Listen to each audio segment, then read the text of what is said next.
এক সেকেন্ডের নেই ভরসা, মরণ ঘাড়ের পরে। বিপুল সম্পদ করছো জড় বিলাসের তরে। বুলবুল পাখির নেই এসেছিনু হেতাও, বেঁধেছিনু বাসা বড়ই মমতায়। সময় হলে শেষ, ছেড়েই পরিবেশ, যেতে হবে সেথায় নিয়তি যেথায়, হয়তো গাছতলায় নয় বাঁশতলায়। এই চিকরা বাড়ি, মার্বেল পাতারে পাতা, মার্বেল পাথরের সাজানো ঘর, লক্ষ টাকা দিয়ে কেনা বক্স খাট, সব থাকবে শুধু আপনি নাই। জীর্ণ শীর্ণ সরাইখানা, রাত্রি দিবা দুটি দাস, এরই মাঝে দুনিয়াদারি চলছে বড় চমৎকার।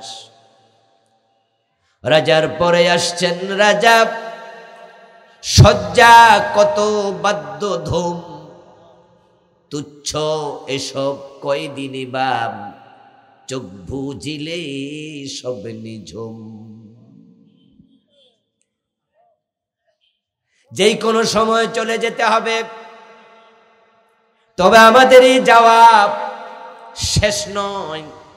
পৃথিবী থেকে যখন আমরা বিদায় নেব, তখন নতুন করে আরেক জীবন শুরু হবে। যেই জীবনের শুরু আছে আর কোনোদিন শেষ হবে না। তাম পৃথিবীর মানুষগুলো দুই দলে বিভক্ত হয়ে চলছে সেদিকে। মায়ের পেট থেকে যখন পৃথিবীতে এসেছেন, তখন থেকে আপনার পথ চলা শুরু। ধীরে ধীরে আপনি যাচ্ছেন জীবনের শেষ প্রান্তে। যখন জীবনের জবানিকাপাত হবে, তখন নতুন জীবন আবার শুরু হয়ে যাবে। এই যে মায়ের পেট থেকে বের হওয়ার পরে আমরা চলছি, আমরা সামনে আগাচ্ছি। তামাম দুনিয়ার প্রায় 800 কোটি মানুষ, তারা দুটি রাস্তায় সামনে আগাচ্ছে। কারো সামনে জান্নাত, আবার কারো সামনে জাহান্নাম। ফারিকুন ফিল জান্নাতি ওয়া ফারিকুন ফিস সাঈর। একদল মানুষ জান্নাতে যাচ্ছে, আর একদল যাচ্ছে জাহান্নামে। কে জান্নাতি হবে আর কে জাহান্নামী হবে, আল্লাহ পাক রব্বুল আলামিন সেটা পরিপূর্ণ নির্ভর করাবেন, সিদ্ধান্তটা পরিপূর্ণ রেখে দেবেন তাদের এই দুনিয়ার জীবনাচারের উপরে। আপনার আমল যেমন, আপনার আখিরাত হবে ঠিক তেমন। তাই তো মানুষকে যখন ফেরেশতা জান্নাত দেবে, তখন বলবে জাযাআম বিমা কানু ইয়ামালুন। ও আল্লাহর বান্দা, তোমাকে জান্নাত দেয়া হলো পুরস্কার হিসাবে, প্রতিদান হিসাবে, তোমার আমলের কারণে। জাযাআম বিমা কুনতুম তা'মালুন। তুমি দুনিয়ায় যা করেছো, এর আলোকে তোমার ফলাফল নির্ধারিত হয়েছে। এই ফলাফলটা ফাইনাল করবেন কিসের ভিত্তিতে? দুনিয়ার পরীক্ষার হলে স্টুডেন্ট পরীক্ষা দেয়, তার রেজাল্ট, তার ফলাফল তার লেখার খাতার উপর ডিপেন্ড করে। পরীক্ষার হলের 3 ঘন্টা সে যা লিখেছে, এর আলোকে পাস অথবা ফেল। এখন আমাদের পরীক্ষার হলো কারো 60 বছর, কারো 40 বছর, কারো 70 বছর, কারো 100 বছর। এই দুনিয়ার জীবনে আপনি যা করেছেন, এর উপর ডিপেন্ড করে পরবর্তী ফলাফল। এই ফলাফলটার জন্য আখিরাত পর্যন্ত অপেক্ষা করা লাগবে না। আপনার জীবনের যবনিকাপাত যেদিন হবে, যখন হবে, ফলাফল তখনই প্রকাশ হয়ে যাবে। যারা জান্নাতি মানুষ, তাদের জান কবজের জন্য জান্নাতি ফেরেশতা পাঠানো হবে। ওই ফেরেশতারা আসার সময় আল্লাহর জান্নাত থেকে রেশমি কাপড় হাতে নেবে, জান্নাতের আতর সঙ্গে নিয়ে আসবে, আপনার নাকের গোড়ায় জান্নাতের আতর ছিটাইয়া দেবে। তারপরে দলে দলে ফেরেশতা এসে আপনাকে সালাম দিয়া তারপর আজরাইল আপনার জান কবজ করে রেশমি কাপড়ে ঢুকাইয়া জান্নাতের অংশ ইল্লিনে নিয়ে যাবে। الذين تتوفاهم الملائكة طيبين يقولون سلام عليكم ادخلوا الجنة بما كنتم تعملون। ও নবী মুহাম্মদ সাল্লাল্লাহু আলাইহি ওয়াসাল্লাম, আপনি মানুষকে শোনায়া দেন, যারা ভালো মানুষ, যারা ভালো আমলকারী, ওই মানুষগুলোর জান কবজের জন্য ফেরেশতা যখন আসবে তারা এসে তাকে দলে দলে সালাম দেবে। প্রিয় নবী বলছেন, মাহুম আকফানুম মিন আকফানিল জান্নাহ ওয়া হানুতুম মিন হানুতিল জান্নাহ। তারা কাফনের কাপড় আনবে, রেশমি কাপড়, জান্নাতের আতর আনবে, নাকের কাছে ছিটাবে, আপনাকে বরণ করবে, শুভেচ্ছা জানাবে, সালাম দেবে। এই সালাম পুরা নির্ভর করবে পাওয়া না পাওয়া আপনার জিন্দেগির আমলের উপরে। আমল যাদের ভালো, আখিরাত তাদের ভালো। ঠিক তার বিপরীতে, ওয়ালাউ তারা إذ يتوفى الذين كفروا الملائكة يضربون وجوههم وأدبارهم ذوقوا عذاب الحريق। আল্লাহ কোরআন মাজিদে বলছেন, ও নবী, যেই মানুষগুলো কুফরি করেছে, শিরিক করেছে, খোদাদ্রোহিতা করেছে, যদি আপনি দেখতেন তাদের মৃত্যুর সময় ফেরেশতা তাদের সাথে কি আচরণ করে। ইয়াদরিবুনা উজুহাহুম ওয়া আদবারাহুম। খারাপ মানুষের জান কবজের সময় আল্লাহ ফেরেশতা যখন পাঠান, ফেরেশতাকে বলেন জাহান্নামের আগুনের তৈরি চাবুক নিয়ে যাও। ফেরেশতা জাহান্নামের আগুনের তৈরি চাবুক নিয়ে আসে, এসে চেহারার মাঝে আর পিঠের মাঝে পিটাতে শুরু করে। এখনো আপনার মৃত্যুই হয় নাই, মৃত্যু দিতে আসছে মাত্র, এখনো মৃত্যু দেয় নাই। আল্লাহ নিজে কোরআনে বলছি, ইয়াতাওয়াফাল্লাযীনা কাফারুল মালায়েকা। ওই কাফের, জালেম, মুশরিক, পাপিষ্ঠ, তার কাছে ফেরেশতা আসলো মাত্র এসে পিটাতে শুরু করে। কারণ যারা খারাপ আমলকারী, যারা কাফের, মুশরিক, ফাসিক, ফুজ্জার, জালেম, ওরা আল্লাহর আদালতের ফেরারি আসামি। রাষ্ট্রের আইন মানে নাই, রাষ্ট্রের সাথে রাষ্ট্রদ্রোহিতা করেছে, ডাকাতির মামলার আসামি, হত্যা মামলার আসামি, রাষ্ট্রের আদালতে ফাঁকি দিয়া পলায়া পলায়া থাকে। রাষ্ট্র তার নামে হুলিয়া জারি করেছে, ধরাইয়া দিতে পারলে 10 লাখ টাকা পুরস্কার, অমুকের ফাঁসির আদেশ করা হলো। রাষ্ট্র তাকে খুঁজে বেড়ায়, সে পালিয়ে বেড়াচ্ছে। হঠাৎ যদি বাড়ির পাশের চা দোকানে বসে কোনোদিন চা খায়, আর গোয়েন্দা বিভাগের নজরে সেটা যায়, থানার পুলিশকে কেউ মোবাইলে জানাইয়া দেয়, তাহলে সাদা পোশাকে পুলিশ আসে, চা দোকান ঘিরে ফেলে।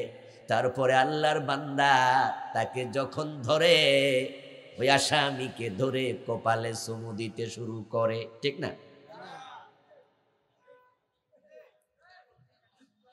ও মিয়া, তুমি তো সরকারকে ফাঁকি দিয়েছিলাম, আদালতের চোখে ফাঁকি দিয়েছিলাম, রাষ্ট্রদ্রোহ মামলার আসামি তুমি, ফেরারি হুলিয়া, তোমার কপালে চুমু না, বরং পুলিশ তাকে ধরেই কলারে চেপে ধরে কিল ঘুষি মারতে থাকে। পুলিশের বোর্ড দিয়া লাঠি দেয়, এমন ভাবে পিছনে হাত নিয়া পিছমোড়া করে বাঁধে, যদি সাথে রাইফেল থাকে, পিস্তল থাকে, যেন সেটা বের করার কোনো সুযোগ না পায়। তার মাঝে পুলিশ প্রশিক্ষিত, মাটিতে শোয়াইয়া প্রয়োজন উপর্যুপরি কিল থাপ্পড় লাথি দেবে, তারপরে ধরে তাদের ভ্যান গাড়িতে তুলবে, আর যাওয়ার পথে বলবে থানায় চল, তারপরে ঠেলা বুঝবি, ঠিক না? এখানে যা দিলাম সেটা তো মাত্র ভূমিকা, আসলটা তোর সামনে। তারপরে এবার পুলিশ যখন তাকে রিমান্ডে নেয়, আদালত থেকে 2 দিন 3 দিন রিমান্ড মঞ্জুর করে নিয়ে আসে, এবার তার অতীতকালের কাজের জন্য স্বীকৃতি আদায়ের নিমিত্তে তার সাথে এমন আচরণ করে, রিমান্ডের পরে আতুর বানায়া ফেলে, লুজ বানায়া ফেলে। পরবর্তী 3 দিন পরে আদালতে যখন ওঠে, উঠার শক্তি থাকে না, পুলিশের ঘাড়ে বট দিয়া ওঠা লাগে, এমন আসামি আছে না? না,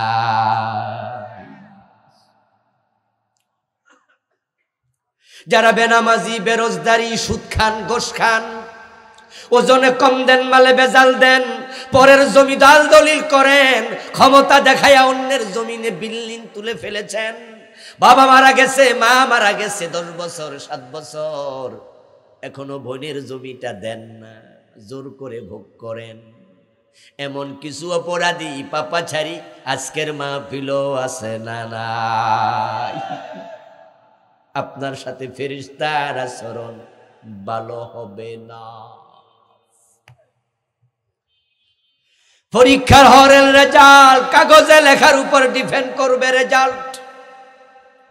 এখন আমরা 30, 40, 50, 100 বছর যা করছি, এর উপরে পুরাপুরি আখিরাত নির্ভর করবে। এখন আমরা কে কি করেছি সেটা রেকর্ড করার জন্য আমাদের সকলের গর্দানে ক্যামেরা আছে না? নাই। সূরা বনী ইসরাঈলের 13 নম্বর 14 নম্বর আয়াতে আল্লাহ বলছেন, ওয়া কুল্লা ইনসানিন আলজামনাহু তাইরাহু ফি উনুকিহি। আমি প্রতিটা মানুষের গর্দানের ভিতরে তার দুনিয়ার আমল রেকর্ড করার জন্য একটা ক্যামেরা ঢুকাইয়া দিছি। এমন কোন মানুষ নাই যার ঘাড়ের ভিতরে, গর্দানের ভিতরে ক্যামেরা নাই। একটা রেকর্ডার আল্লাহ ঢুকাইয়া দিস। ওয়া নুখরিজু লাহু ইয়াউমাল কিয়ামাম, এবং সেটা আমি কিয়ামতের দিন গর্দান থেকে টেনে বের করব। কিতাব আকারে ইয়ালকাহু মানসুরা, ওই মানুষটার হাতে ধরাইয়া দেব, সে খোলা বইয়ের মতোই পাবে। তার 80 বছর 70 বছরের পুরা আমল আমি লিখিত কিতাব বানাইয়া তার হাতের মাঝে দেব। তারপর আমি বলবো, ইকরা কিতাবাক, তোমার আমলনামা তুমি পড়ো। কাফা বিনাফসিকা আল-ইয়াওমা আলাইকা হাসিবা, আজকে তোমার আমলনামা পড়ে পড়ে হিসাব দেওয়ার জন্য সাহায্যকারী লাগবে না, তুমি হিসাব দেওয়ার জন্য একাই যথেষ্ট। এ 70-80 বছর যা রেকর্ড হয়েছে, সেদিন সব আল্লাহ ওপেন করবেন, ফাঁস করবেন। সাবধান মুসলমান, সাবধান। আওয়ামী লীগ সরকারের একজন এমপি ছিল, উনি প্রতিমন্ত্রীর দায়িত্ব পালন করেছিলেন। তার নাম হচ্ছে মুরাদ। মাথায় চুল না থাকার কারণে মানুষ তাকে টাকলা মুরাদ বলে চিনে। পত্র পত্রিকায় দেখেছেন, বাংলাদেশি একজন সিনেমার নায়িকার সাথে তার গোপন সংলাপ ফাঁস হয়েছিল, মিডিয়ায় আসছে।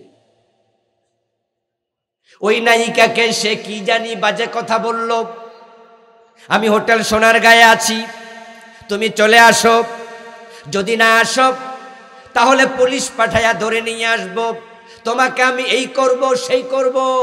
ভবিষ্যৎকালের কিছু শব্দ ইউজ করেছে, সে বলেনি আমি এটা করেছি, বরং বলছে আসো আমি এটা করব। ওই গোপন সংলাপ ফাঁস হওয়ার পর তার মন্ত্রিত্ব চলে গেল, দলীয় ফোর্স চলে গেল, তাকে দল থেকে বহিষ্কার করা হলো। গত নির্বাচনে তাকে নমিনেশনটাও দেয়া হয় নাই, তাকে টেলিভিশন কোনো চ্যানেল আর ডাকে না, মানুষের সামনে চেহারা দেখাতে পারে না। তার বউ পর্যন্ত তার বিরুদ্ধে পরে থানায় মামলা করেছে, পুরা দল তাকে বের করে দিয়েছে। মাত্র 2 থেকে 2.5 মিনিটের অডিও যদি ফাঁস হয়, একজন মন্ত্রীর ইজ্জত সম্মান চাকরি সব শেষ। যেদিন কিয়ামতের দিন আমাদের 80 বছরের ভিডিও ফাঁস হবে, সেদিন আমাদের কি হবে?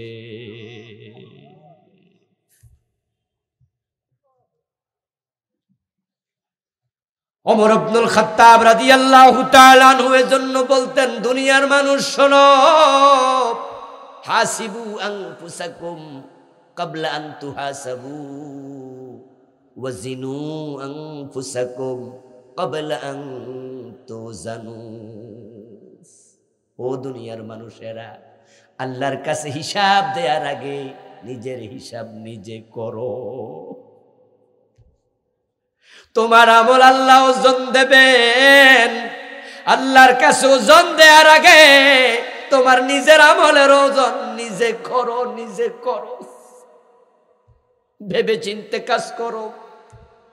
আজ আছো কাল নাই, নিঃশ্বাসের কোনো বিশ্বাস নাই। যদি তুমি ভালো আমলের উপরে মরো, এখনই ফেরেশতা তোমার সালাম দিয়ে নেবে। আর যদি আমল ভালো না হয়, লক্ষ মানুষের সামনে মরবা, এখানেও যদি মরো চারিদিকে 1000 মানুষ, কেউ টের পাবে না, কিন্তু ফেরেশতা জাহান্নামের চাবুক দিয়া তোমার চেহারায় পিঠের মাঝে পিটাতে পিটাতে মারবে। আমরা যখন বিষাক্ত কোনো সাপ পাই, তখন আমরা ওই সাপটাকে যেমন সবাই মিলে লাঠি দিয়া পিটাইয়া মারি। আমরা সাপটাকে নরমাল মৃত্যু দেই না, আমরা সাপটাকে পিটাইতে থাকি ততক্ষণ মৃত্যু হবে না, যতক্ষণ শুধু পিটাই। যারাই খারাপ আমলওয়ালা ফেরেশতা তাকে পিটাতে থাকবে, তার মৃত্যু হওয়া না হওয়া পর্যন্ত শুধু পিটাবে।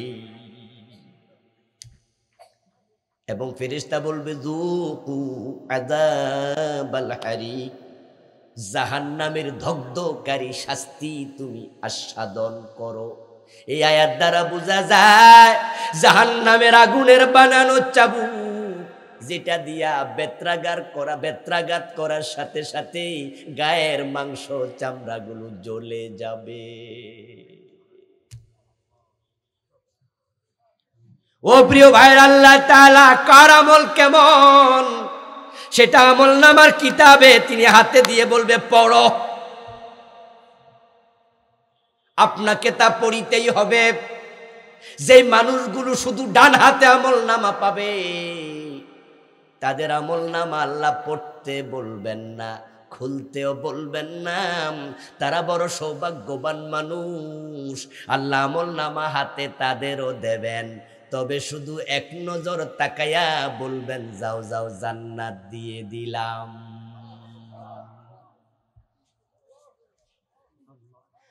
আমার সাথে পড়বেন একটু, যারা আলেম ওলামা আছেন তেলাওয়াত করবেন কোরআনের আয়াত।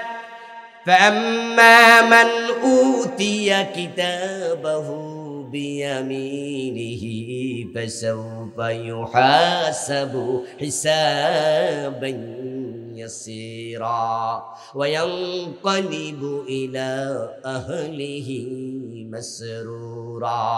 সবাই সুবহানাল্লাহ পড়েন। আল্লাহ তাআলা বলছেন, যার হাতে ডান হাতে আমলনামা দেয়া হবে তার হিসাব হবে সহজ, হিসাব হবে সহজ, হিসাব হবে সহজ। সুবহানাল্লাহ পড়েন আবার। সহজ হিসাব মানে কি? এই আয়াত নাজিল হওয়ার পর নবীজি সাল্লাল্লাহু আলাইহি সাল্লাম আল্লাহর কাছে দোয়া করতেন, আল্লাহুম্মা হাসিবনি হিসাবান ইয়াসীরা। এই দোয়াটা আমরাও করব।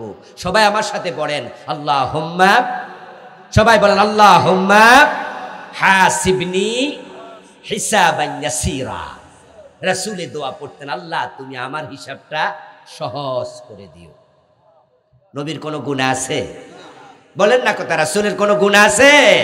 এরপরে উনি দোয়া করে আল্লাহ আমার হিসাব সহজ করে। আল্লাহু আকবার, আল্লাহু আকবার।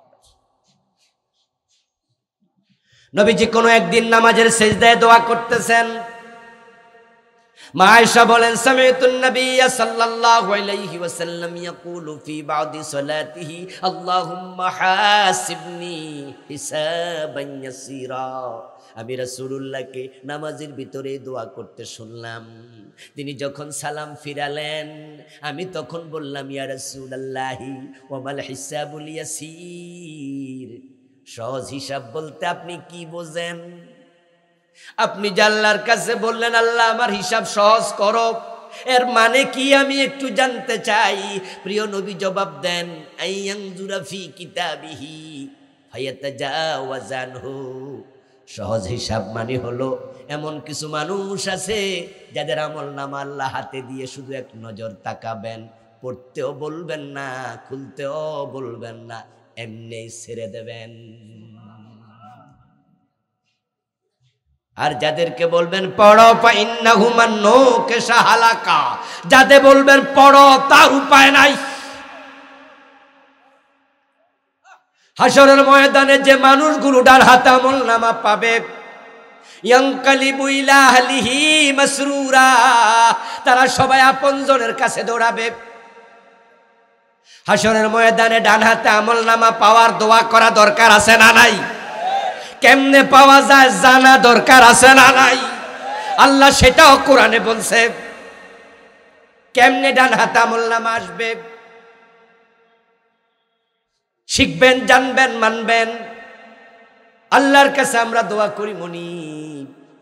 আজকের মাহফিলে আমরা যারা এসেছি, বসে আছি তোমার কোরআনের কথা শোনার জন্য, এই মাহফিলের উসিলায় আমাদের ডান হাতে আমলনামা দিয়ে দিও। ডান হাতে আমলনামা পাওয়া মানুষগুলো ইয়ানকালিবু ইলা আহলিহি মাসরুরা, তারা আনন্দিত হয়ে লাপাতে লাপাতে হাসরের ময়দানে তাদের আপনজনদেরকে খুঁজে বেড়াবে, দৌড়ে যাবে বাবার কাছে, ভাইয়ের কাছে, মায়ের কাছে, বোনের কাছে, স্ত্রীর কাছে, সন্তানের কাছে। এর আগে পালাবে। ইয়াউমা ইয়াফিরুল মারউ মিন আখিহি ওয়া উম্মিহি ওয়া আবিহি ওয়া সাহিবাতিহি ওয়া বানিহি। আল্লাহ বলে ছেলে থেকে বাবা পালাবে, মা দেখলে ছেলে পালাবে, স্বামী দেখলে স্ত্রী পালাবে। কিন্তু এই আয়াতে আছে না, না, আমলনামা ডান হাতে পাওয়ার পর আর পালাবে না, বরং আপনজনদেরকে খুঁজে বেড়াবে। ডান হাতে আমলনামা পেয়ে গেছে, তারা কোনো টেনশনই নাই। ডান হাতে আমলনামা পাওয়ার অর্থই হলো বিনা হিসাবে জান্নাত পাওয়া। সুবহানাল্লাহ, আল্লাহ হিসাবে আনলেন।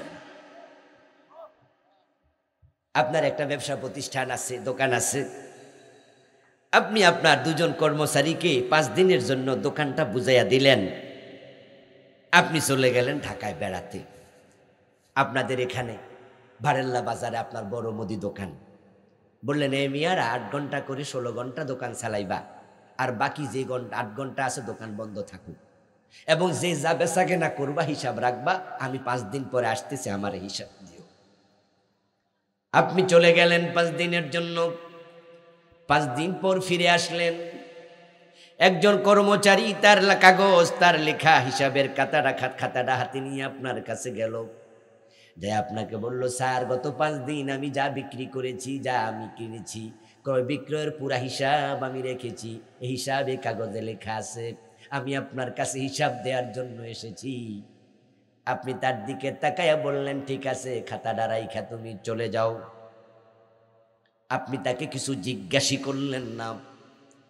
কিছুক্ষণ পর আরেকজন ও এসে একই কথা বলল, স্যার আমি হিসাবের খাতা আনছি। এবার আপনি বললেন যে খাতাটা খোলো, যা লেখছো পড়তে থাকো। সে হিসাব দেয়া শুরু করলো, আর আপনি এবার আর্গুমেন্ট শুরু করলেন, এটা কম হলো কেন, ওইটা বেশি হলো কেন, এটা তুমি লিখলা কেমনে, এটা তো এইভাবে হলো না। যদি এরকম শুরু করেন, হিসাবটা সহজ না কঠিন? আর আগের জনে একবারে সহজ। হাসরের ময়দানে আল্লাহ তার কিছু বান্দার সাথে এরকম আচরণ করবেন, আমলনামা হাতে দিয়ে একটা প্রশ্ন করবে না, ডাইরেক্ট বলবে যা জান্নাত জান্নাত। এমন কিছু আমল করেন যে আমল করলে রব খুশি, রব খুশি। নবীজি বলতেছেন হাসরের ময়দানে আল্লাহর এমন কিছু বান্দা থাকবে যারা গুনাহগার, আমলনামায় অনেক গুনাহ, কিন্তু তার কোনো আমলে আল্লাহ তার উপর খুশি হইয়া বসে আছে।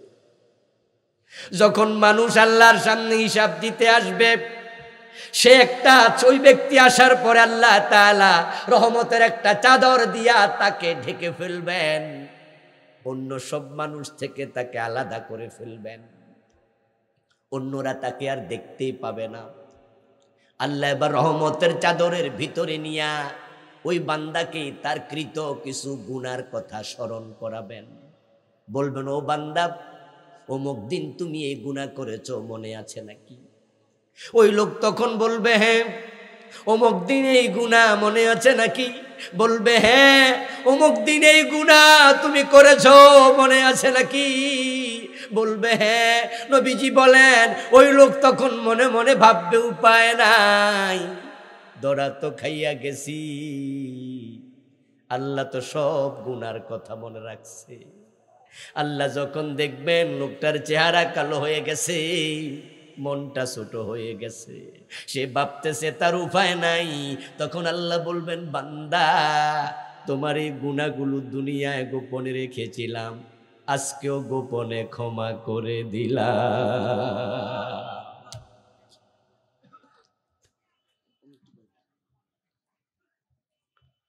ও দোস্ত, কারে কোন উসিলায় আসমানের মালিক ক্ষমা করে আমরা বুঝি না।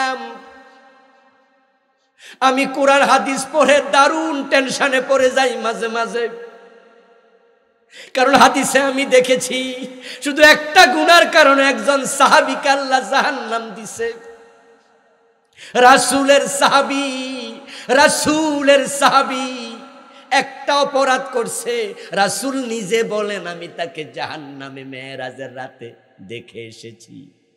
আবার একটা কুত্তারে পানি খাওয়াইছে, রাসূল বলে এক পতিতারে আল্লাহ সব গুনাহ মাফ করে জান্নাত দিয়া দিছে।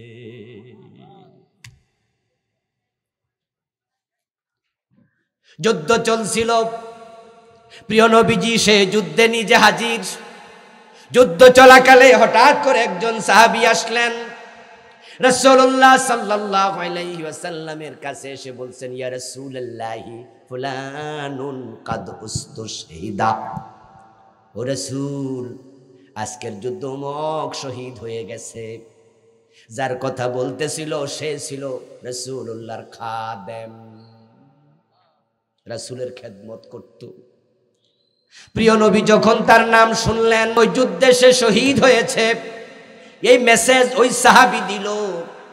আল্লাহর নবী জবাব দিলেন, কাল্লা কদ রাআইতুহু ফিন্নারি বিআবাআতিন কদ গাল্লাহা, তুমি যার কথা বলছো শহীদ হয়েছে, অসম্ভব, সে শহীদের দরজা পায় নাই, কারণ তাকে আমি জাহান্নামে দেখে এসেছি। বিআবাআতিন কদ গাল্লাহা।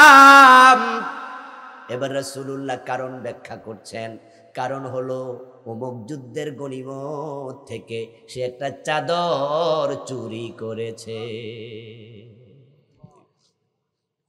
অমুক যুদ্ধের গনিমতের মাল থেকে সে একটা চাদর চুরি করে নিছে, আল্লাহ নারাজ হয়ে গেছে, আল্লাহ নাখোশ। তাই যুদ্ধের মাঠে মারা গেল, তার শাহাদাত কবুল করে নাই। আরেক যুদ্ধে প্রিয় নবীজি আছেন উপস্থিত, এক সাহাবী এসে খবর দিল, ইয়া রাসূলুল্লাহ, আজকের যুদ্ধে সবচেয়ে বেশি বীরত্ব দেখাচ্ছে অমুক। নাম বললেন, নাম। রাসূলুল্লাহ তাকেও চিনেন। এবার সাহাবী বলতেছে, ইয়া রাসূলুল্লাহ, আজকে তার সামনে যেই কাপের পরে তার তলোয়ার থেকে কেউ বাঁচতে পারে না, কচু কাটা করছে।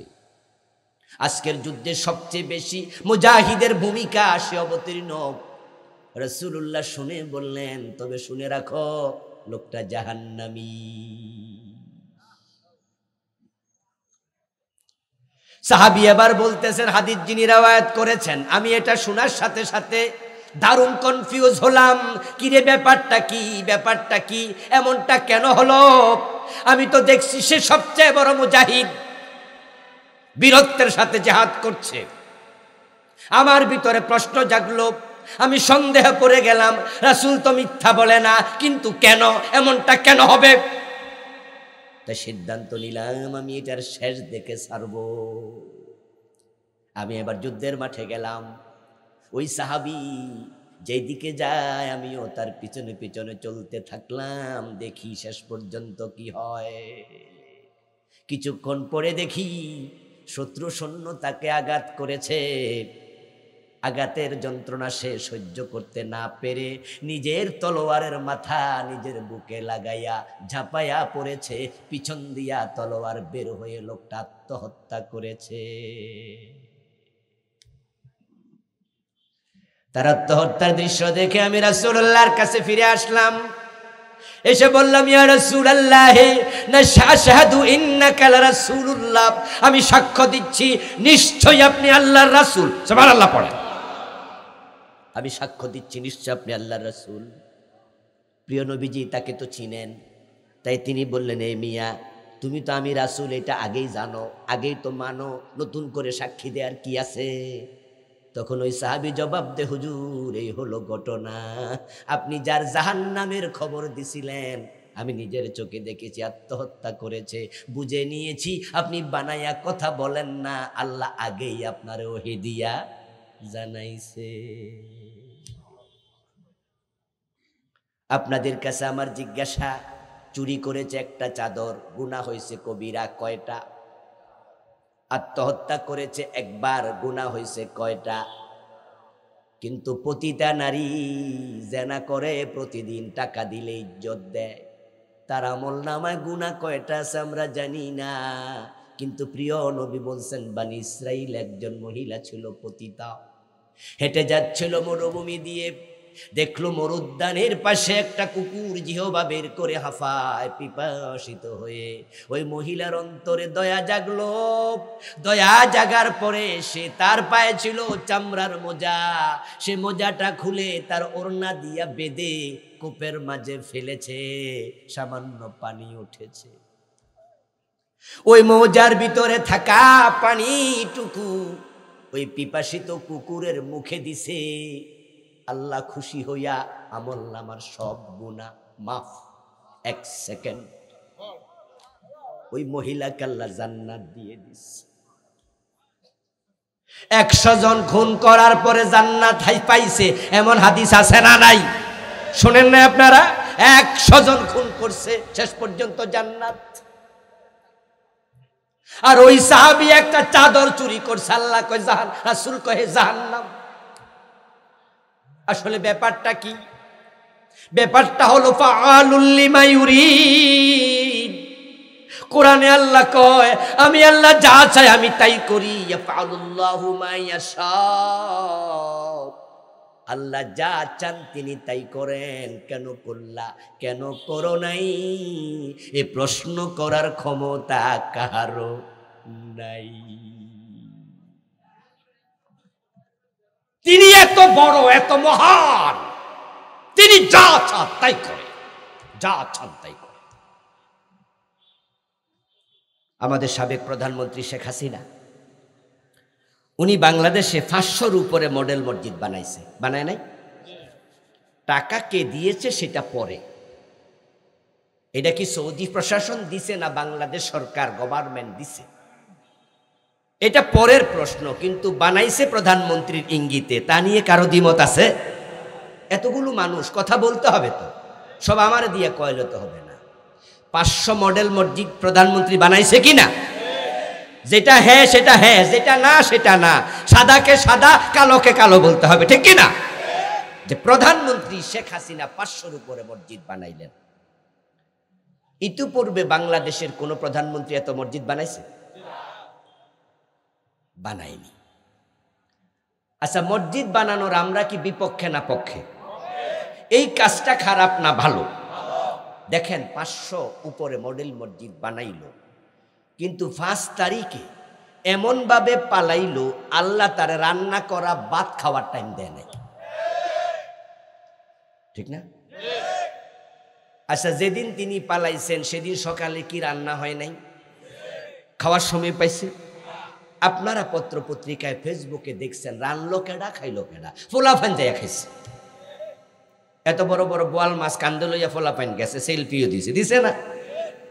আচ্ছা, উনার কাপড় সুপড় গুলা যে নিয়া উনি যাবেন, এই টাইমটা পর্যন্ত আসমানের মালিক দেয় নাই।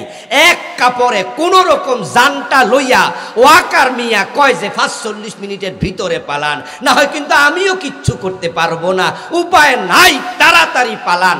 কাপড় একটা ফইরা কোন রকম পালাইছে, পরে ফোলাপান দেয়া আলমারি খুললা কাপড় বের করছে, ঠিক না? কি কি কাপড় এডি আবার ফেসবুকে দেখাইছে। এমন কাপড়ও আছে বুড়া মানুষ কেমনে গাদ দিছে আমরা জানি না, নাম কোয়া যায় না, শরম শরম লাগে।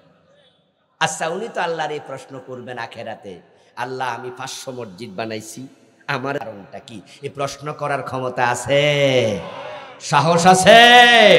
আল্লাহ এত বড়, তিনি যাকে যা শান্তি তাই করেন। আদম আলাইহিস সালাম জান্নাতে আল্লাহর কথা শোনেন নাই কয়টা? এতগুলো মানুষ ভাইয়ের আমার লগে হই সই করেন না, হাই হে বলেন না, আদম কয়টা কথা শোনে নাই? জান্নাতের কাপড়টা কি গায়ে রাখছে না খুলে নিছে? ভাবছেন আপনি? কল্পনা করতে পারেন কত আদর করে আল্লাহ আদম রে বানাইছে? ফেরেশতারা মানা করছিল, আল্লাহ তাদের মানা শোনেন নাই। কিন্তু একটা কথা শোনে নাই, আল্লাহ কাপড়টা সাথে সাথে খুলে উলঙ্গ বানাইছে। فلما ذاقا الشجرة بدت لهما سوآتهما طفقا يقصفان عليهما من ورق الجنة। এই কথাগুলো আবার আল্লাহ কোরআনের আয়াত বানায়া আমরারও শোনায় যে তোমাদের বাবা তোমাদের মা জান্নাতে আমার একটা কথা শোনে নাই, আমি জান্নাতের পোশাক খুলে নিয়ে গেছি, লজ্জাস্থান ঢাকার জন্য তারা জান্নাতের গাছের পাতা ছিঁড়েছে। তারপরে জান্নাতে রাখছে না বের করে দিছে? কথা শোনে নাই কয়টা? আর আমরা শুনি না কয়টা? তো ওই জান্নাতে যাওয়ার স্বপ্ন আমরা কেমনে দেখি? ইউনুস আলাইহিস সালাম আল্লাহর একটা কথার বাহিরে গেছে। ইউনুসকে আল্লাহ মাছের পেটে বন্দি কইরা 40 দিন রাইখা দিছে। দোয়া ইউনুস পড়ছেন না? শোনেন নাই? ওই দোয়ার মাঝে কি আছে? শেষে ইন্নী কুনতু মিনাজ জালিমিন, ও আল্লাহ আমি জালেম, আমি ভুল করছি। তাহলে বোঝা গেল একটা ভুল ইউনুস নবী করেছেন। ভুলটা কি ছিল? ইউনুস আলাইহিস সালামের নবুয়তের এলাকা ছিল নিনওয়া নামক জায়গা। আগেকার নবীরা ছিলেন আঞ্চলিক নবী, শুধু আমাদের প্রিয় নবী হলেন বিশ্ব নবী। সুবহানাল্লাহ। ইউনুস আলাইহিস সালাম যে নিনওয়া নামক জায়গা তার নবুয়তের দায়িত্ব ছিল, সেখানে একদিন তিনি তার কিছু উম্মত থেকে খারাপ আচরণের আশঙ্কা করেছিলেন। তিনি ভাবছিলেন বাড়িতে থাকলে উম্মতরা তার বাড়ি ঘিরট দিয়া তারে মারবে। এই আশঙ্কায় তিনি এলাকা ছেড়ে অন্য জায়গায় রওনা দিছে। সেখানে যাওয়ার জন্য একটা নদী পার হওয়া লাগে। ওই এলাকাটা ইউনুস নবীর এলাকা না। অথচ ইউনুস আলাইহিস সালামকে নিনওয়ায় নবুয়তের দায়িত্ব দিছে কে? তো তিনি যার এক জায়গায় চলে যান, আল্লাহর অনুমতি দরকার আছে না নাই? কিন্তু তাড়াহুড়ার কারণে অনুমতি নিতে মনে নাই। ইউনূস আলাইহিস সালাম যখন নৌকায় উঠলেন চলে যাবেন, আমার আসমানের রব আরশের রব মাইন্ড করলেন, ইউনূস আমার অনুমতি ছাড়া কোথায় যাও? এই অধিকার তোমারে কে দিল? নৌকাটা প্রচন্ড কাঁপতে শুরু করেছে। শেষ পর্যন্ত নৌকা থেকে ইউনূস নবীকে ফেলে দেয়া হলো।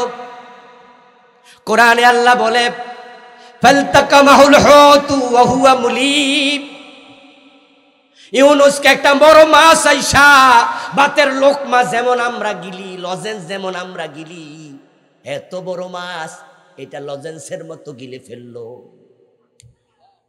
ইউনূস তখন বড় লজ্জিত, মুলিম। ইউনূস লজ্জিত, মাছের পেটের ভিতরে ইউনূস আলাইহিস সালাম। এখন মাছের পেটে যাইয়া দেখে, কিরে এত অন্ধকার কেন, কই আইছি রে, বুঝে উঠতে পারতেছে না। পরে উনি এবার বলছে, লা ইলাহা ইল্লা আনতা, আমার সাথে পড়ুন সবাই, লা ইলাহা ইল্লা আনতা সুবহানাকা ইন্নী কুনতু মিনাজ জালিমিন। ও আল্লাহ, তুমি ছাড়া কোনো ইলাহ নাই, তুমি পুত পবিত্র, আর আমি ইউনূস জালেম, আমি ভুল করছি, আমি ঘোষণা দিচ্ছি আমার ভুল হয়ে গেছে। 40 দিন যাওয়ার পর আল্লাহ তাআলার কাছে উনি যখন তাওবা করলেন, এবার আল্লাহ তাআলা মাছটাকে বললেন, যাও মাছ, আমার ইউনূসকে তীরে যাইয়া বমি করে দাও। কোরআনে আল্লাহ তাআলা অন্য জায়গায় কি বলে শুনুন, فلولا أنه كان من المسبحين للبث في بطنه إلى يوم يبعثون। ইউনূস যদি মাছের পেটে তাসবিহ না পড়তো, ইন্নী কুনতু মিনাজ জালিমিন না বলতো, আমি ইউনূসকে কিয়ামত পর্যন্ত মাছের পেটে বন্দি করে রেখে দিতাম।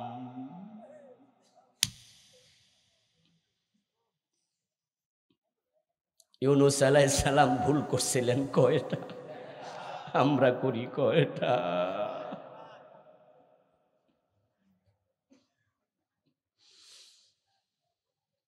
ইউনূস আলাইহিস সালাম যখন বুঝলেন, তখন তাওবা করতে দেরি করেন নাই। আর আজকের মাহফিলে বসে আছেন, অথচ সুদে টাকা লাগানো, তাওবার কোনো খবর। আজকের মাহফিলে বসে আছেন, পকেটে ঘুষের টাকা আছে, কালকে অফিসে গিয়ে আবার ঘুষ খাবেন, তাওবার কোনো চিন্তাও নাই। 54 বছরের বাংলাদেশ একটা দিন আল্লাহর কোরআন দিয়ে চললো না, এই নিয়ে আপনার কোনো টেনশনও নাই। অথচ এই কোরআন কায়েমের জন্য আমার নবী কাঁচা দাঁত দিছে। এই কোরআনের জন্য সাহাবারা নিজের জীবন দিছে, আমির হামজা কলিজা পর্যন্ত দিছে। ইসলামী রাষ্ট্রের জন্য ইমাম হুসাইন নিজের কল্লাটা দিছে। এই যে দিন কায়েম নাই, কায়েম হলো না, আল্লাহর আদেশ নিষেধ চলে না, চোরের হাত কাটা হয় না, ডাকাত শুলে দেয়া হয় না, জেনা করলে পাথর মারার আইন নাই, মদ পান করলে 80 বেতের আইন নাই। আমার নবী নিজে বললেন, আমার মেয়ে ফাতেমা চুরি করলে আমি ফাতেমাকেও ছাড় দেব না, তার হাতও কাটবো। ফারুক আজম ওমরের ছেলে মদ খাইলো, ওমর তাকেও রেহাই দেন নাই, 80 বেত লাগালেন। এই জলজন্ত ইসলাম বাংলাদেশে পরাজিত। দিন যে কায়েম করা লাগবে, আমাদের অনেকের মাথায় চিন্তাটাও নাই। ইউনূস আলাইহিস সালাম একটা কথা শোনে নাই। আল্লাহ মাছের পেটে নিয়ে কয় 40 দিন রাখলাম, তাওবা না করলে কিয়ামত পর্যন্ত রাখতাম।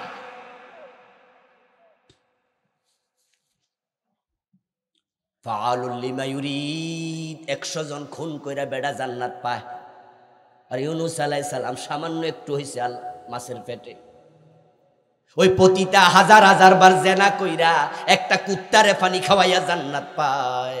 আর আদম আলাইহিস সালাম একটা কথা শুনে নাই, আল্লাহ জান্নাতের কাপড় খুইল্লা নিয়ে যায়। মানে কি দাঁড়ালো?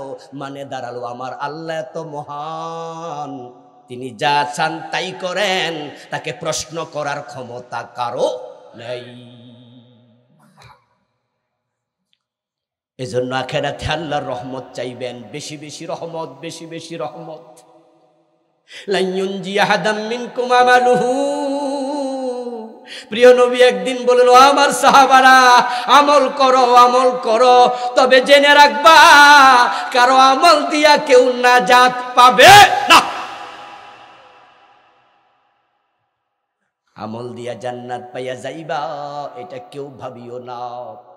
এই কথা বলার সাথে সাথে কোন একজন সাহাবী দাঁড়ালেন, দাঁড়িয়ে বললেন, আওয়ালা আনতা ইয়া রাসূলুল্লাহ, ও আল্লাহর নবী, আমাদের আমল তো কম, আমরা বুঝি, তাই নাজাত পাবো না, কিন্তু আপনার তো অনেক আমল, আপনি তো আমল দিয়ে নাজাত পাবেন। রাসূল বলে, লা না ইল্লা আইয়াতাগাম্মাদানি আল্লাহু বিরহমাতিহি। যেই পরিমাণ আমল করে আল্লাহকে খুশি করে জান্নাত পাওয়া লাগে, ওই পরিমাণ আমল করার ক্ষমতা আমি নবী মুহাম্মাদেরও নাই। তবে আমি জান্নাত পাবো, কারণ আল্লাহ আমাকে রহমতের চাদর দিয়ে ঢেকে রেখেছেন। জান্নাত পেতে হলে আল্লাহর রহমত দরকার। আল্লাহর রহমত পেতে হলে ভালো কাজ করো, ভালো কাজ করো, ভালো কাজ করো। ইয়া ফাতিমাতু বিনতু মুহাম্মাদিন আনকিজি নাফসাকি ওয়ালাউ বিশিক্কি তামর।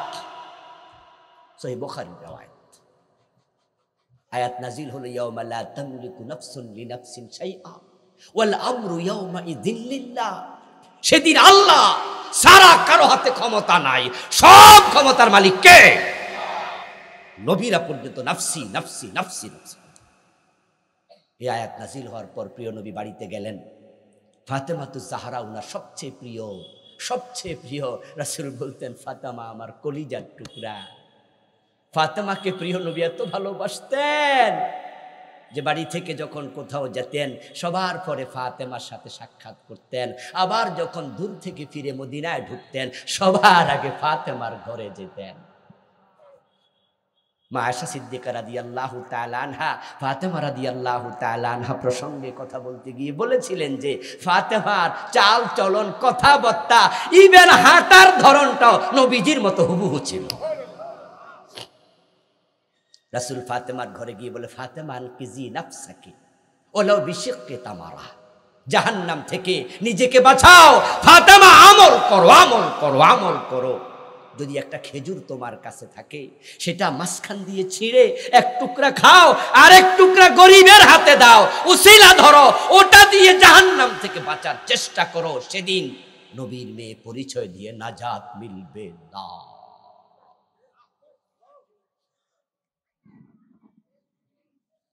প্রিয় ভাইয়েরা আমার, আল্লাহ তাআলা আমলনামা হাতে দেবেন, দিয়ে তারপরে বলবেন পড়ো। এই আমলনামা মানুষ তখনই পাবে যখন তারা কবর থেকে উঠে আল্লাহর সামনে হাজির হবে।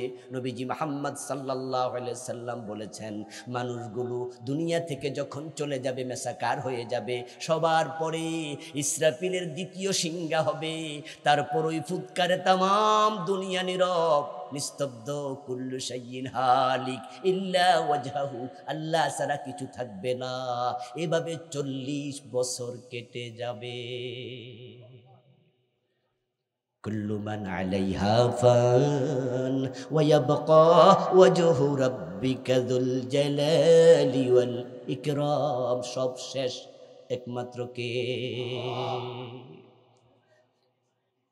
বাইনান নাফখাতাইন 40 সানা। তাফসীরে জালালাইন প্রণেতা লিখেছেন, দুই ফুৎকারের মাঝখানে 40 বছর কেটে যাবে, দ্বিতীয় এবং তৃতীয়। 40 বছর পর আল্লাহ ইসরাফিলকে জীবিত করবেন, আবার উনার মুখের মাঝে সিংহা দেবেন, বলবেন ফু দাও, সুম্মা নুফিখা ফীহি উখরা ফাইযা হুম কিয়ামুন ইয়ানজুরুন। এখন তৃতীয় ফুৎকারের পরে কবর খুলে দেয়া হবে, সব মানুষ কবর থেকে উঠে দাঁড়াতেই হবে। ইয়াসলাউনাহা ইয়াউমাদ্দিন ওয়া মা হুম আনহা বিগাইবিন। একজনও পালাতে পারবে না, লুকাতে পারবে না।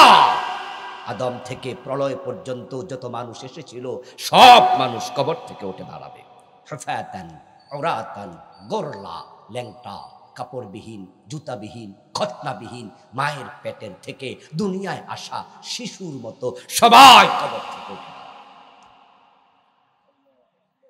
ইউশারুন নাস ইয়াউমাল কিয়ামাতি সালাসাতা আসনাফ। রাসূল বলেন মানুষগুলো তিন দলে বিভক্ত হবে। কয় দলে? জোরে বলেন কয় দলে? সিনফান মুশাতা, একদল হেঁটে হেঁটে হাসরের ময়দানে পৌঁছে যাবে। পিছন থেকে অদৃশ্য শক্তি ধাক্কাইতে ধাক্কাইতে সামনে নেবে, বলবে গো এহেড, গো এহেড, সামনে যাও, কদ্দিম কদ্দিম কদ্দিম, সামনে যাও।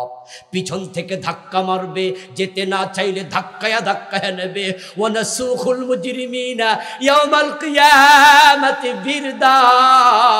আমি সেদিন পিপাসিত উটের ন্যায়, পিপাসিত উট যেমন পানির জন্য দৌড়ায়, ঠিক পিছন দিয়ে এমন ধাক্কা মারবো তারাও সামনে দৌড়াতে বাধ্য হবে। ধাক্কায় ধাক্কায় হাসরের ময়দানে নেবে। হাসরের ময়দানে গিয়ে দেখবে সূর্য মাথার উপরে রেডি। পায়ের তলার মাটি দেখবে তামা দিয়ে তৈরি। জুতাবিহীন খালি পায়ে ঢুকবে, ঢোকার সাথে সাথে সূর্যের আলো আল্লাহ জ্বালায়া দেবে। সাথে সাথে ঘেমে ঘুমে অস্থির, কারো টাকনো ডুবে যাবে, কারো হাঁটু ডুবে যাবে, কারো মাজা ডুবে যাবে। ওয়াইউল জিমুল আরাকুল জামা, সহিহ মুসলিমের হাদিস, হাদিসের শেষ অংশ আরবি বললাম, সামনেরটা বাংলা বলে দিছি। কারো কারো ঘাম মাথা পার হয়ে যাবে।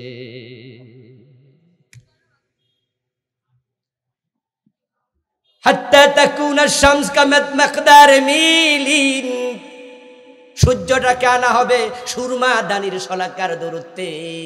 ওখান থেকে সূর্য তাপ দেবে, সূর্যের তাপে ঘাম আর ঘাম থাকবে না, গরম পানির মতো উতরাতে শুরু করবে।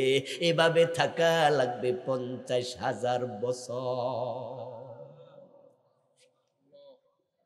তারুজুল মালাইকাতু ওয়ার রূহু ইয়াউমিন, তারুজুল মালাইকাতু ওয়ার রূহু ইলাইহি ফি ইয়াউমিন কানা মিকদারুহু 50 আলফা সানা, 50,000 বছর। কে বলেছেন?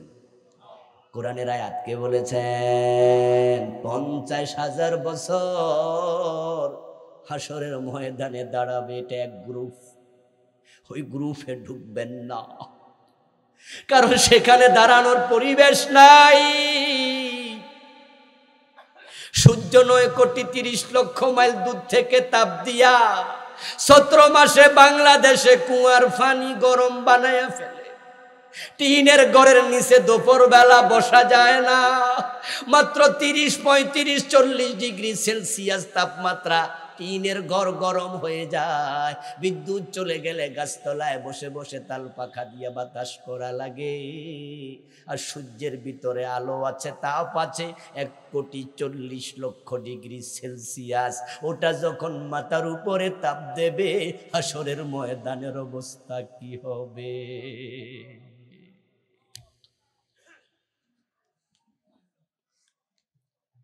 এই দলে যাওয়া দরকার নাই। এই দলে তারাই যাবে যারা পাপাচারী, যারা পাপাচারী, যারা পাপাচারী।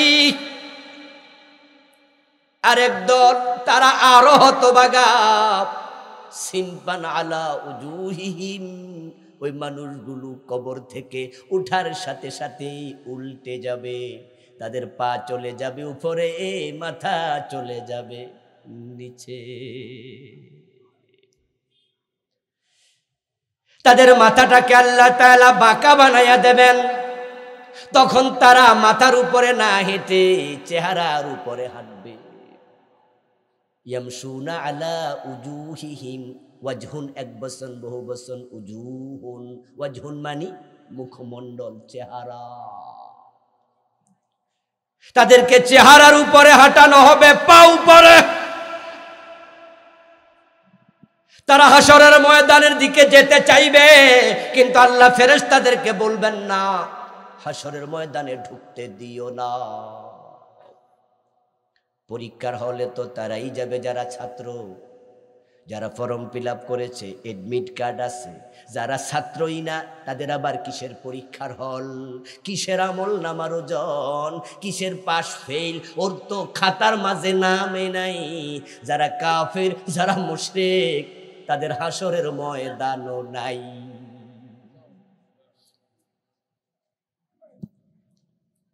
قيل يا رسول الله كيف يمشون على وجوههم قال إن الذي أمشاهم على أقدامهم قادر على أن يمشيهم على وجوههم। কোন একজন সাহাবী প্রশ্ন করলেন, ইয়া রাসূলুল্লাহ, মানুষ আবার মুখের উপরে হাঁটে কেমনে? এটা কেমনে সম্ভব? রাসূল জবাব দেন, পায়ের উপরে হাঁটান যিনি, মুখের উপরেও হাঁটাবেন তিনি। আমার প্রিয় ভাইয়েরা, এই মানুষগুলো উল্টে যাবে। কেন উল্টে যাবে? দুনিয়ায় উল্টা চলেছে। আল্লাহ বলেছে কোরআন মানো, তারা কোরআন মানেনি।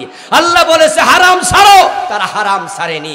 উল্টা চলেছে দুনিয়ায়, আল্লাহ উল্টায় দেবে, সেদিন বাঁচানোর ক্ষমতা কারো নাই। প্রশ্ন হলো উল্টে যাবে কেন, মুখের উপরে হাঁটবে কেন? উল্টে যাওয়ার কারণ শুনলেন, দুনিয়ায় উল্টা চলেছে। এখন শুনুন মুখের উপরে হাঁটবে কেন, মাথার উপরে কেন নয়? মাথা নিচে, পা উপরে, তো মাথার উপরে হাঁটুক। আল্লাহ কয় না, মুখের উপরে হাঁটাবো। কারণ হলো যত পাপ দুনিয়ায় মানুষ করে, অধিকাংশ পাপ করে মুখ দিয়ে। হারাম খাইছে কি দিয়া? সবাই একটু বলুন না, মিথ্যা বলে কি দিয়া? গীবত করে কি দিয়া? চুগলখড়ি করে কি দিয়া? বড় বড় হুজুরের বিরুদ্ধে আদালতে দাঁড়ায়া মিথ্যা সাক্ষী দিছে কি দিয়া? তোমার মিথ্যা সাক্ষীর কারণে আল্লামা সাইদির মতো লোকটা 13 বছর জেলখানা জীবন কাটানো লাগলো। যদি তিনি বাহিরে থাকতেন এই 13 বছর, উনার হাতে কয়েক হাজার কাফের মুসলমান হতো। তোদের মিথ্যা সাক্ষীর কারণে আল্লাহর বান্দার জীবনটা জেলখানায় শেষ হয়ে গেল। আরে আরে কি সোনার মানুষ তিনি।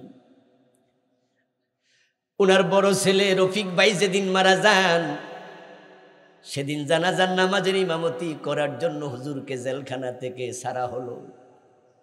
উনি লাশ সামনে রেখে সেদিন 3 বার কসম করে বলেছিলেন, আল্লাহর কসম 71-এর কাদার কোন ছিটে ফোঁটা সাইদির গায়ে লাগে নাই।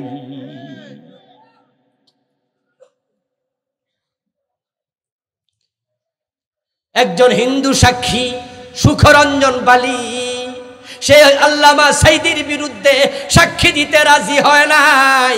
তাই জালেমেরা তারে কিডন্যাপ করে ইন্ডিয়ায় নিয়ে গেছে, 5 বছর বন্দী করে রাখছে। যতগুলো সাক্ষী আল্লামা সাইদির বিরুদ্ধে দিছিল সবগুলো মিথ্যুক, সবগুলো মিথ্যুক। শুধু আল্লামা সাইদি না, যে 11 জন নেতাকে ফাঁসি দিয়েছে সবগুলা মামলা মিথ্যা মিথ্যা মিথ্যা।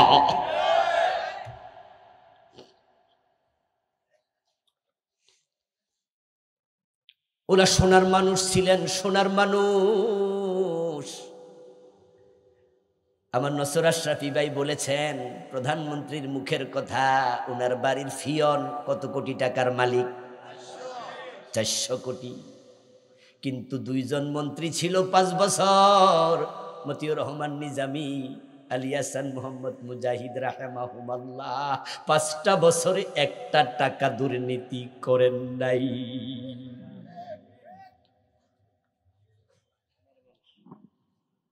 ও প্রিয় ভাইরা, যদি নেত্রীর বাড়ির ফিয়ন 400 কোটি টাকা লুট করে, তাহলে এবার বাড়িওয়ালা কত কোটি টাকা লুট করছে? প্রশ্ন কি স্বাভাবিক না?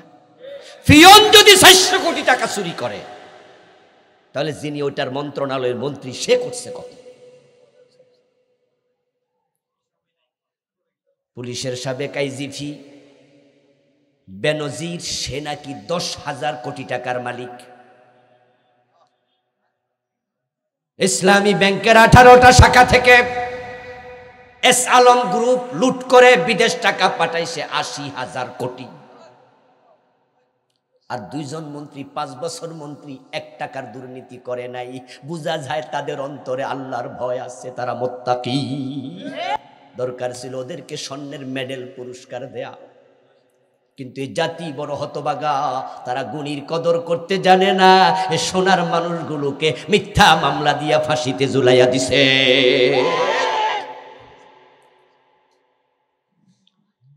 যেই মুখে মিথ্যা সাক্ষ্য দিয়া এই সোনার মানুষদেরকে ফাঁসি দিলা, ওই মুখকে আল্লাহ উল্টাইয়া দিবে, সেদিন কোনো সাহায্যকারী মিলবে না। অগাস্ট বিপ্লবের পরে দেশ থেকে পালাইছেন, আমেরিকা চলে গেছে, কেউ গেছে কানাডা, কেউ গেছে ইন্ডিয়া। তাদের অ্যাকাউন্টে হাজার হাজার কোটি টাকা আছে, পায়ের উপরে পা তুলে খাবে। 20 বছর 50 বছর দেশে না আসলো কিচ্ছু হবে না। কেউ মনে মনে হয়তো ভাবতে পারে আমরা যা করার করে লাইছি, কারোরে ফাঁসি দিছি, কারোরে জেল দিছি, কারোরে মারছি, 15 বছর যা ইচ্ছা তাই করছি। এখন আমরা কানাডায় চলে আসছি, আমেরিকায় চলে আসছি, কি করবা? কিচ্ছু করতে পারবা না, দেশেই আর যাব না। তাদের কাছে আমার মেসেজ, আল্লাহর কাছে হাজির হলে যখন তিনি উল্টাইয়া দেবে, তখন বাঁচাবে কে? তখন বাঁচাবে কে? আর আপনারা যারা আমার সামনে আছেন মনে মনে ভাববেন যে হেরা ধরা খাইলে আমরা আর কি? প্রশ্ন, আপনি তার দলের সাপোর্টার নয় তো? আপনি তার কর্মী নন তো? আপনার ভোট পেয়ে সে ক্ষমতায় যায় নাই তো? যদি আপনি জালেমের সাপোর্টার হন, আপনিও জালেম, আপনিও জালেম, আপনিও জালেম।